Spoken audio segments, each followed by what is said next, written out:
réunit plusieurs des qualités qui font la réussite d'un théâtre d'été. Le texte français a été adapté par Louise Latraverse au public et à la réalité québécoise. Des fois, j'avais l'impression que c'était trop français, des fois que c'était passé. Et j'ai donc fait tout un travail. Et quand je suis arrivée à la lecture avec les acteurs, j'ai tout recommencé. Oh, you come here. Just look at my head. Mais ça a-tu du bon sens? Oh, you little devil. Moi, je suis une fille de télévision. Et j'aime la télévision. J'ai fait de la comédie, en fait, hein, beaucoup. Et j'ai adoré ça. J'aime rire, j'aime la comédie. Excusez-moi tout le monde, je sais que je suis en retard, mais inquiétez-vous pas, le souper va être prêt quand même. J'ai joué des nounounes. J'adorerais jouer ces personnages-là. C'est très gagnant, ces personnages-là en comédie, hein. Madame Leblanc, est-ce que vous avez acheté ça pour faire de la soupe au bœuf? Oui, mais j'ai l'intention de faire autre chose avec. Je t'aime tellement dans Poivre et sel. Oh. Mon Dieu, que tu me fais. Un haut quotient intellectuel. Ah, oui! Un peu simple. Tu fais un peu simple, d'ailleurs. Il faut être bien intelligente pour jouer des niaiseux comme ça. Et moi, la candeur, ça me touche. Et les personnages en comédie sont souvent... Les clowns sont candides. Alors, les nounounes que j'ai jouées, c'était toujours des candides.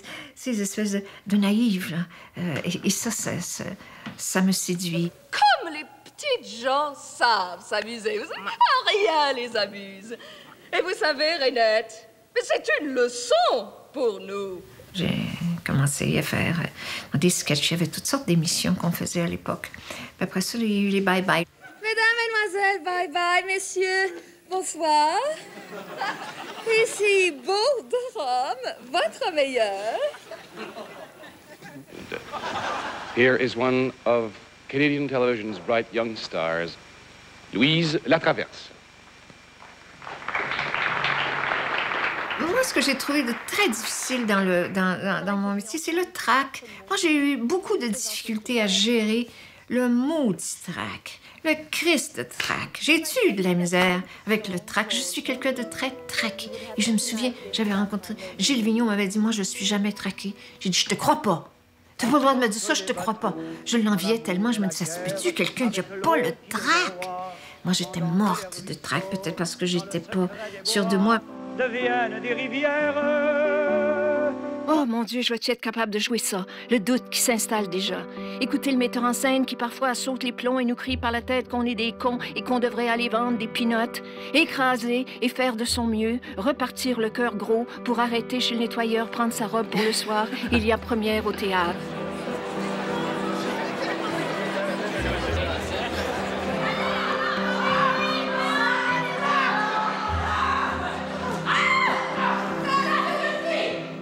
Je me suis sentie heureuse au théâtre, mais j'ai aimé aussi les gens qui faisaient ce métier avec tant d'humilité, puis qui recommençaient. Parce que la vie d'un acteur, là, c'est répéter. C'est ça, la vie d'un acteur. Les gens pensent, c'est des vies, là.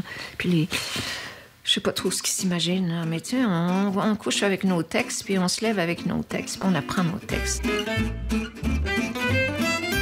Moi, je suis arrivée par hasard, dans le fond, au Katsu, parce qu'ils avaient fondé le Katsu avec Jean-Louis Millette, Claude Léveillé, Yvon Deschamps et Paul. Et puis, quand il a été question d'acheter la synagogue pour faire un théâtre, Jean-Louis n'a pas voulu participer. Alors moi, j'ai acheté ses parts. Donc, je suis entrée dans la compagnie. Et puis là, on a monté ce Katsu-là tous ensemble. Et moi, là, j'allais voir des compagnies de tabac pour chercher de l'argent. Puis, tu sais, on faisait tout comme ça. Et j'ai compris rapidement qu'elle était la mendiante du Katsu. Et croyez-moi, elle ne mendiait pas des Katsu. Ça, c'était quand on a ouvert le théâtre, parce qu'on a ouvert le Katsu, nous autres, ensemble. C'est ça. Alors, finalement, on a ouvert le théâtre, et c'est elle qui a récolté un article avec 10 photos, et puis moi, ma gueule, aux oubliettes. J'étais plus belle que toi. Bah, évidemment. Quand j'ai repris le Katsu, c'est que Paul, à un moment donné, était fatigué de tenir ça comme ça, à bout de bras. Je tiens ce théâtre à bout de bras. Je vais ouvrir une pizza, je sais pas, j'en ai plein de casques. Et ça s'est fait simplement, comme ça. Louise a été une des premières directrices de théâtre à Montréal. Et c'est elle qui a fait connaître, je crois, ne pas me tromper, Robert Lepage à Montréal. Oui, absolument. C'est ça, hein? Deux beaux bébés de banlieue, voisines de cuisine, montent sur la scène de la Comédie nationale. Je t'ordonne Louise Latraverse et France Castel réunit ce qui paraissait impossible. Hey, au fait, mon nom, c'est Tiguette. Toi, c'est quoi? Lise. Eh bien, Lise, j'ai l'honneur de t'apprendre que je suis ta nouvelle voisine qui habite juste l'autre côté de ta pelouse. Ah oui, je sais qu'on était deux beaux bébés de banlieue. Puis on allait tous les soirs, là. On allait jouer Drummondville aller-retour. Oh, mon Dieu, comment on faisait pour on finissait ça au Prince-Arthur? Oui, ça, c'était des années un peu extravagantes, c'est le moins qu'on puisse dire. Les années folles passées à ne pas dormir, à danser, à s'éclater, à discuter, à refaire le monde, à trop boire, faire l'amour encore et encore quand ce n'était pas dangereux, s'aimer à la folie, se déchirer, se séparer, recommencer et retourner dans le tourbillon de la vie. Mauvaise mère, coupable qui repart le matin avec un mal de bloc, reconduire son enfant. Dans ce temps-là, là, quand on avait des enfants, on n'avait pas de congé de maternité. Et puis, on ne pouvait jamais dire je ne peux pas aller répéter entre 4 heures et 7 heures parce que je m'occupe de mon enfant. Il fallait dire que je faisais un commercial ou quelque chose d'autre. Parce qu'ils disaient tu as voulu faire un enfant, organise-toi avec ça. C'était raide, c'était dur. Il n'y avait rien pour aider les femmes à cette époque-là. On se démerdait, on accouchait, puis on retournait travailler. Oh, attends que je te trouve quelque chose de formidable ici. Tiens, ça, c'est drôle. Oh boy, regarde, ça, c'était Qui a peur de Virginia Woolf. C'était sur le voir. Regarde, si elle était tiolée. Qui a peur de Virginia Woolf. Ah, oui. Ça, c'est une petite pièce très, très, très reposante. Ça, je vous recommande ça, de répéter ce texte-là. Très reposant. T'es vraiment un homme fini, Georges. Martha, franchement. C'est vrai, t'es un homme fini. Oh, toi, tu peux t'asseoir dans ton fauteuil tant que tu voudras, avec le gin qui te coule sur le menton. Tu peux continuer à m'humilier toute la soirée. Tu peux me briser en morceaux si tu veux. Mais ça, c'est correct. Ah, je le sais, ça te dérange pas. Oui, ça me dérange! Ça te dérange pas pantoute. Tu m'as mariée pour ça. Je crois que j'ai joué Virginia Woolf pour exorciser ma peur. Oui. Et peut-être que j'aurai moins peur. Il y en aura encore des peurs, mais ça sera plus jamais cette peur-là. C'est lui qui les a tués! C'est lui qui les a tués! C'est une pièce sur la haine. C'est une pièce où on est tous un peu perturbés quand on joue ça. Oui, il y a des zones qui sont dangereuses où on va quand on joue. Ça, c'en est une. Oui. Louise Latraverse était malade de peur avant ce spectacle. Elle vient de faire la preuve que le Québec compte une tragédienne de plus.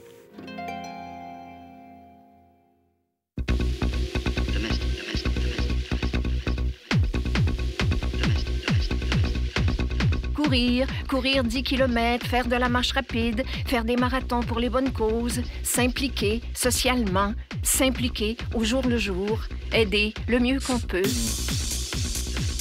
Se planter, s'énerver, dépasser sa pensée, perdre et gagner. Avoir du succès parce que sans succès, tu n'es rien et la course folle pour y arriver. Une pompe pour respirer parce que l'angoisse monte. Et comment on fait? Et comment ils font? Ils vont péter aux frettes. On est fous. De 20 ans à 40 ans, on roule, qu'on roule beaucoup, puis on fait beaucoup de choses. Et puis là, j'ai eu un burn-out, complètement burn-out, une dépression, je suis tombée, bang! Et là, je me dis, aïe, comment je vais faire me sortir de ça? Tu te sors pas de ça comme ça. C'était la plus belle expérience de ma vie quand j'y pense maintenant. Oui, il fallait que j'arrête, il fallait que je prenne soin de moi, il fallait que je me comprenne, j'étais perdue, j'avais de la peine. Toutes ces affaires refoulées, qu'on s'étourdit, puis qu'on sort parce qu'on n'est pas capable de s'arrêter, puis qu'on n'arrête pas de faire 50 000 affaires, c'est parce qu'on veut pas s'entendre. On ne veut pas entendre ce qu'il y a, le tumulte en nous. Il faut l'écouter un jour ou l'autre, parce que sinon, ça devient un monstre, il prend toute la place. Tu ne peux pas entendre les autres si tu ne t'entends pas, toi. Tu ne peux pas comprendre l'autre si tu ne te comprends pas, toi. Mais c'est un long travail pour se comprendre. Alors voilà, donc j'ai commencé ce long travail sur moi qui n'a jamais cessé et qui était humainement la plus belle richesse de ma vie. C'est à partir du moment où j'ai décidé de changer et puis de m'intéresser à comprendre.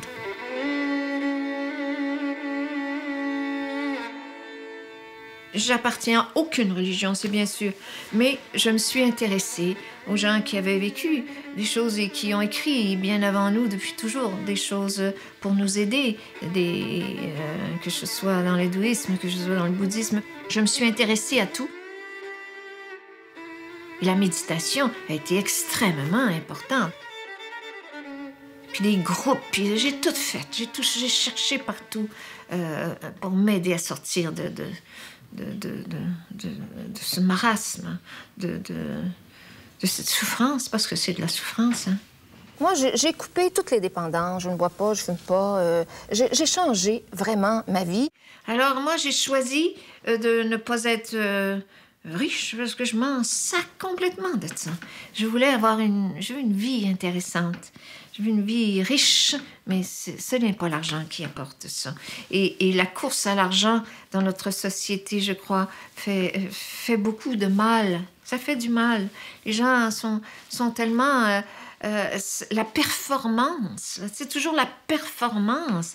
C'est fatigant, ça, la performance. Peux-tu slacker un peu? Alors, Louise Latraverse, dans ton grand hamac, paresse. Mais là, c'est... Parle-nous de cette sieste de la bonheur. Sieste. Ce qui m'intrigue dans la sieste, c'est que dans le sud, par exemple, oui, ça fait partie de la vie. Et chez nous, dans le Nord, on ne fait pas la sieste. Alors, je me suis dit, comment ça se fait qu'on ne fait pas la sieste? On peut vivre bien si on est moins exigeant. Je veux dire, l'exigence de tout avoir, le plus gros auto, la plus grosse maison. Enfin, moi, je suis une foodie, j'aime la cuisine. J'ai la plus petite cuisine au monde. Mais je fais très, très, très bien la cuisine. Moi, je vais dans les maisons et les gens ont des cuisines. Non, mais arrête, ça va pas, là. Ils ont des cuisines comme chez Toqué. Ça sait pas faire cuire un œuf, ils sont fous, quoi. Mais ça n'a pas d'âme, ça n'a pas de personnalité. Ça m'attriste profondément.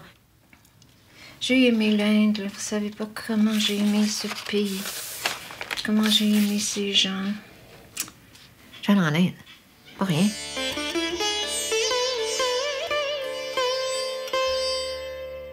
Tiens, ça c'était quand j'étais en Inde. Sur la voûte, j'avais dessiné ça. J'allais pour dessiner, j'allais pour apprendre les miniatures. J'aimais beaucoup les miniatures. Et puis je m'étais trouvé un maître. Je prenais des cours avec lui tous les jours.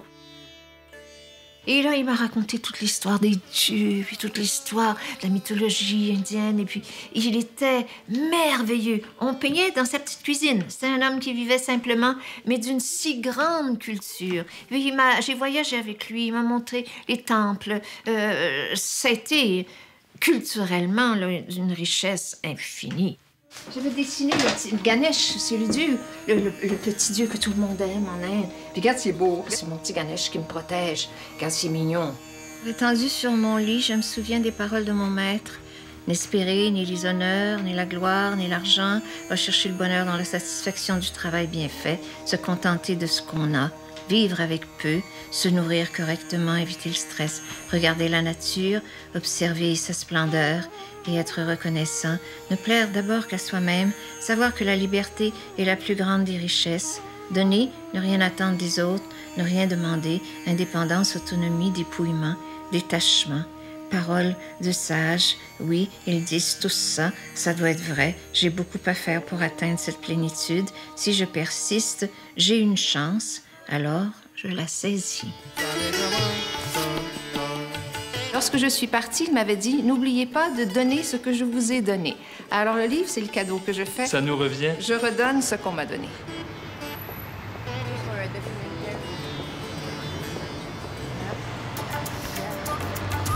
Je quitte le centre-ville et me dirige vers l'Inde de Jean Talon. Et déjà, ma pression baisse. Tout est plus comme à sa place, comme normal, comme de la vraie vie. Il y a bien quelques décorations, mais simples, humbles, made in China, bien sûr, suspendues tout croche dans les vitrines. On sent l'effort, mais le cœur n'y est pas. Ce n'est quand même pas la fête à Krishna. Ça, c'est bon. Et puis, celui qui est vraiment bien, c'est ça. Prends ces deux-là. J'aime beaucoup la cuisine indienne, la cuisine coréenne, ces trucs-là. Puis Louise, elle a une plus grande connaissance que moi à ce niveau-là. Puis elle a été en Inde aussi, donc elle m'enseigne son savoir. Et puis c'est vraiment fun. C'est les chips indiennes. Je suis très attentive à partager, à faire des liens entre les générations. Ça m'intéresse parce que je l'ai reçu, moi, de gens, ça. Elle est vive, elle est pétillante, elle est extraordinaire. Moi, je l'aime beaucoup. C'est très agréable de parler avec elle. Elle pense souvent en contre-courant, donc son point de vue est intéressant. Fais-nous goûter un petit morceau. Comment ça s'appelle en indien? Indien, Pajiri. Pajiri? Oui. Ah, j'avais jamais vu ça. Ah, c'est intéressant. Bon, ben merci beaucoup, monsieur. Bye-bye. Bye-bye. Bye, merci. Moi, je suis une telle amoureuse de mon pays, de Montréal. J'aime mon pays, là, partout. Je veux aller partout. Je veux, tu vois, j'aime les gens, j'aime comment ils marchent, j'aime comment ils parlent. Je suis bien ici. Et je connais tous les quartiers de Montréal.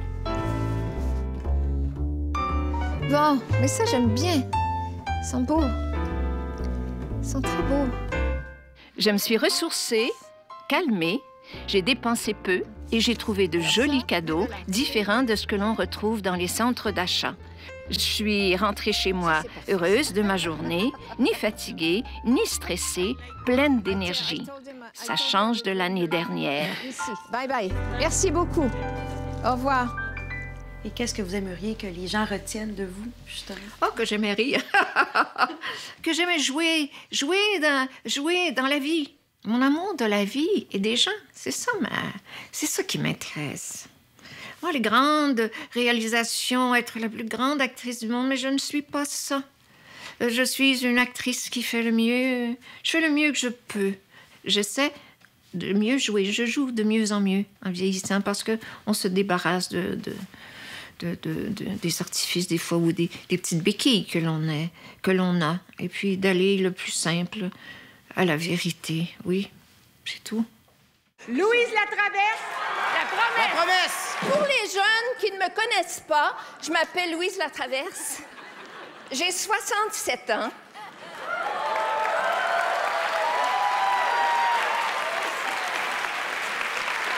Je suis pas remontée, ce qui est rare de nos jours, alors ça vaut très, très cher.